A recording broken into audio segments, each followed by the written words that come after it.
नमस्कार दोस्तों, मैं हूं आपका दोस्त, आपका होस्ट आर के और आप देख रहे हैं आर के ट्रेडिंग। तो दोस्तों देखिए स्ट्रैटेजी है ना, स्ट्रैटेजी वाले टॉपिक पे मैं आपसे बात कर रहा हूं और पैसा बनाने के लिए कौन सी सही स्ट्रैटेजी आपके पास होना चाहिए। मैंने कई स्ट्रैटेजी आप लोग को दिया है, कंटिन्यू दिया, वीक बाय वीक देता रहा स्ट्रैटेजी। किसी को कोई स्ट्रैटेजी पसंद आया, 5 गुना प्रॉफिट वाला, किसी को 4 गुना वाला, किसी को 3 गुना वाला, किसी को 50,000 मंथली वाला, है ना? किसी को 35 ईएमए वाला, तो किसी को आरएसआई वाला, तो किसी को आरएसआई प्लस ईएमए वाला। बहुत सारी स्ट्रैटेजी मैंने आप लोग को दिया है।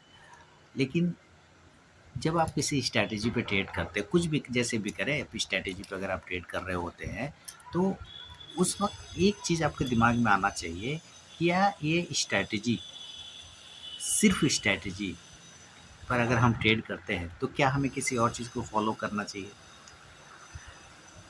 क्या हम एक स्ट्रैटेजी को कितना बार चेक करें जो हमें ये पता चल जाए कि हाँ ये स्ट्रैटेजी मेरे लिए काम करता है, नहीं करता है, हाँ करता है ना? ये सब चीज़ आपके दिमाग में आना चाहिए।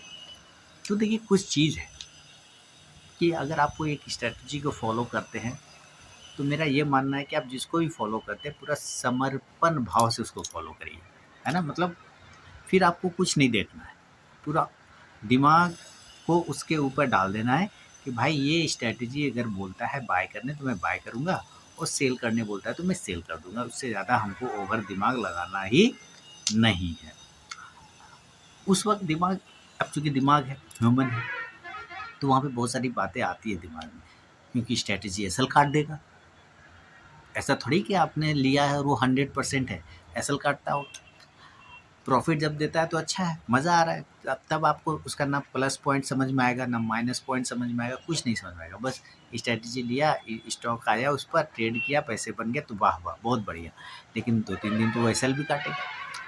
वो जो एसएल काटता है उस वक्त आपके दिमाग में ये चीज़ आता होगा कि हम इस स्ट्रैटेजी को चेंज कर देते हैं, या हम इस स्ट्रैटेजी के साथ किसी और चीज़ को भी डिप्लॉय करते हैं, लगा के देखते हैं तो कितना काम करता है। या जब वो स्ट्रैटेजी पे काम हो रहा था और वो आपके डायरेक्शन में था, और अचानक आपके चारों तरफ नॉइज़ आने लगा कि मार्केट ये हो जाएगा, मार्केट वो हो जाएगा, दिस होगा, दैट होगा, सब होगा, और आप कहीं न कहीं उससे क्या होता है, इन्फ्लुएंस हो जाते हैं, प्रभावित हो जाते हैं। और जैसे ही होते हैं और आप वहाँ पर से उस स्ट्रैटेजी पर उसको काटते हैं, तो पता चलता है कि वह जैसा नॉइज़ चल रहा था वैसा तो नहीं हुआ, बल्कि वो आप ही के डायरेक्शन में गया। अब दिक्कत इसी बात की है कि जब आप ट्रेड कर रहे हैं किसी स्ट्रैटेजी पे, फिर आपको कितना ही नॉइज़ आए, आपको उस नॉइज़ को ध्यान नहीं देना होता है। भले ही बशर्ते एक चीज़ आपको हमेशा याद है कि कोई भी स्ट्रैटेजी बिना स्टॉप लॉस के नहीं आता है, ठीक है? यानी आपको अगर स्ट्रैटेजी मिला है तो उसके साथ एक स्टॉप लॉस भी पॉइंट मिलता होगा कि इस पॉइंट पे इस स्ट्रैटेजी के अकॉर्डिंग आपका स्टॉप लॉस बनता है। तो उस स्टॉप लॉस को भी आपको प्लॉट करना है, as a rule, as a नियम के हिसाब से आपको प्लॉट करके चलना पड़ता है। सवाल होता, दिक्कत होता क्या है, दिक्कत ये हो जाता है कि हम ट्रेड तो कर लेते हैं, है ना? हमारा तो ट्रेडिंग हो जाता है, सब कुछ हो जाता है, लेकिन हम जब एंट्री करते हैं तो उसके बाद मेरा दिमाग खुलेगा, लोगों का खुलता है कि अरे यार एंट्री तो हमने कर लिया, ये चीज़ तो हमने देखा ही नहीं, ये चीज़ तो हमने सुना। जैसे मान लेते हो कोई रिजल्ट वाला स्टॉक्स है, सपोज एक एग्जाम्पल, आपको पता ही नहीं है कि उसका रिजल्ट है, और रिजल्ट के बारे में एक चीज़ हमेशा जान लीजिए, आज तक कोई माइका लाल, कोई कितनों बड़ा रहे, जो CNBC आवाज़ पे आ जाए, चाहे जी बिजनेस चैनल पे आ जाए, चाहे ET नाउ स्वदेश पे, कितनों बड़ा माइका लाल रहे, कोई ये नहीं बोल सकता कि ये स्टॉक का अच्छा रिजल्ट आया है तो ये ऊपर जाएगा, ये स्टॉक का रिजल्ट खराब आया है तो वो नीचे जाएगा। आप देखते होंगे कि खराब स्टॉक्स, खराब रिजल्ट भी आता है तो स्टॉक्स ऊपर चला जाता है, और अच्छा रिजल्ट भी आता है तो स्टॉक नीचे गिर जाता है। मोस्ट ऑफ द टाइम आप ये, कितने लोग यही कन्फ्यूजन में रहते हैं कि भाई अच्छा रिजल्ट के बाद भी गिर गया, खराब रिजल्ट के बाद भी उठ गया। जैसे अभी मैं बताता हूँ, टीवीएस मोटर का बोल रहा था कि भाई जो है अच्छा रिजल्ट आया, अच्छा रिजल्ट आया, आराम से गिर गया, ठीक है। और किसका आया, किसी का बताया कि उसका खराब रिजल्ट है, खराब रिजल्ट, वो ऊपर चला गया। तो कहने का मतलब है कि आप अब रिजल्ट वाले स्टॉक्स पे ट्रेड करें, आपको मालूम है नहीं, तो रिजल्ट में तो अनसर्टेन मूवमेंट होगा, उसमें तो उसमें आपका कोई इंडिकेटर जो भी होगा, जब तक रिज़ल्ट नहीं आया, अनाउंस नहीं हुआ, तब तो ठीक है। लेकिन जैसे ही आपका रिज़ल्ट आया, वहाँ से वो गड़बड़ होना शुरू होता है। तो कभी भी न्यूज़ वाले स्टॉक्स में, है ना, रिज़ल्ट वाले स्टॉक्स में आप सिर्फ़ स्ट्रैटेजी लगाएँगे तो नहीं काम करेगा, क्योंकि न्यूज़ सारी चीज़ों से ऊपर हो जाता है ना? उसका इम्पैक्ट ज़्यादा पड़ता है। इसीलिए किसी भी स्ट्रैटेजी को लगाने से पहले आपको उसमें स्टॉप लॉस को भी प्लॉट करना होता है, क्योंकि वो उसके साथ में आता है। स्टॉप लॉस के बगैर कोई स्ट्रैटेजी नहीं बनी।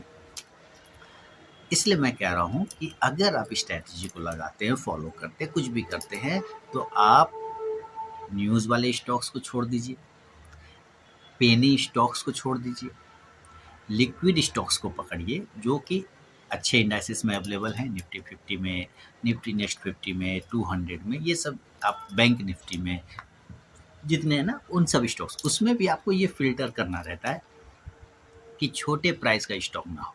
छोटे प्राइस का मतलब 40-50 रुपये वाला, 60 रुपये, क्योंकि पता है उसमें ₹1 का मूव आते-आते, कहने का तो वो 10% मूव करेगा, लेकिन ₹1 का मूव उतना आते-आते वो पूरा दिन आपको फँसा के रखेगा, आपका पेशेंस का टेस्ट लेगा। तो आप लिक्विड अच्छे स्टॉक्स में, जिसमें कि मूवमेंट होता हो, आप उस स्टॉक्स को पकड़िए और अपने स्टॉप लॉस के साथ स्ट्रैटेजी को प्लॉट करिए, चाहे जो भी स्ट्रैटेजी लगाते हो, जो मैंने दिया हुआ है। लेकिन उसके साथ फिर ये बताऊँगा कि कभी भी न्यूज़ वाले स्टॉक्स को मत पकड़िए, कभी भी रिज़ल्ट वाले स्टॉक्स को न मत पकड़िए जिसका रिज़ल्ट आना है, क्योंकि वहाँ पे अनसर्टेन मूवमेंट आएगा और उसके वजह से क्या होगा, फिर आपका जहाँ पे भी एसएल लगाएँगे वो एसएल कटना लगभग तय हो जाता है। लगभग तय हो जाता है, वो एसएल कट ही जाता है। ये सारी चीज़ें होती हैं, चूँकि मैंने देखा हुआ है इसलिए मैं आपको बता रहा हूँ। अब है क्या कि चलो हमने एक इंडिकेटर एक कोई भी स्ट्रैटेजी लगाया, वो इंडिकेटर पर है और इंडिकेटर ने हमें इस स्टॉक से तब से एग्ज़िट करने के लिए बोला जब रिज़ल्ट आ गया उसका बहुत बड़ा मारा। तब तक में तो आपका लॉस हो चुका होगा, है ना? लॉस हो गया। लेकिन हमें क्या करना होता है कि हम उस जैसे 10 स्टॉक्स आपने एक दिन पहले सेलेक्ट कर लिया या लाइव मार्केट में सेलेक्ट किया, तो हमें ये थोड़ा-सा ज़रूर पता कर लेना चाहिए कि इसका रिज़ल्ट तो नहीं है, क्या इसका इसमें कोई न्यूज़ तो नहीं है। अगर वो रहेगा तो आपको वो पेन दे देगा बाद में। हो सकता है मोस्ट ऑफ द टाइम ऐसा ना हो, लेकिन मैक्सिमम टाइम ऐसा ही होता है कि जिसमें न्यूज़ और रिज़ल्ट होता है वो अनसर्टेन मूवमेंट करता है। पहले एकदम आपको साइडवेज़ दिखेगा और अचानक एक बड़ा कैंडल मारेगा, ठीक है? तो ये कुछ बातों का ध्यान रखना चाहिए और स्टॉप लॉस के साथ ही ट्रेड करना चाहिए। मैं आप लोगों के लिए बीच-बीच में ऐसे ही बेहतरीन स्ट्रैटेजी लेता आऊँगा। बहुत सारे रखे हुए हैं मैंने आप लोगों के लिए। कितना दिया है, कितना दूँगा कुछ पता नहीं, बहुत सारे हैं। तो आप देखिए उन सब स्ट्रैटेजी को, उसमें से अपने लिए फ़ेवरेट सेलेक्ट करिए, जो आपको सूट करता है और उसके बाद उस पर ट्रेड करने की कोशिश करिए। तो ये कुछ 2-3 पॉइंट था जो मैं आपके साथ शेयर करने के लिए आया था। ज़रूरी था ये बात बताना, अदरवाइज़ क्या होता है कि लोग न्यूज़ वाले में ट्रेड कर जाते हैं, उसमें अनसर्टेन मूवमेंट आता है, फिर कहते हैं ये स्ट्रैटेजी काम नहीं कर रही। ऐसा नहीं होता है भाई, स्ट्रैटेजी काम करती है, बशर्ते आप उसके प्लस और माइनस पॉइंट को समझेंगे तभी तो करेगा, नहीं तो कैसे करेगा? ठीक है? चलिए, बहुत-बहुत धन्यवाद।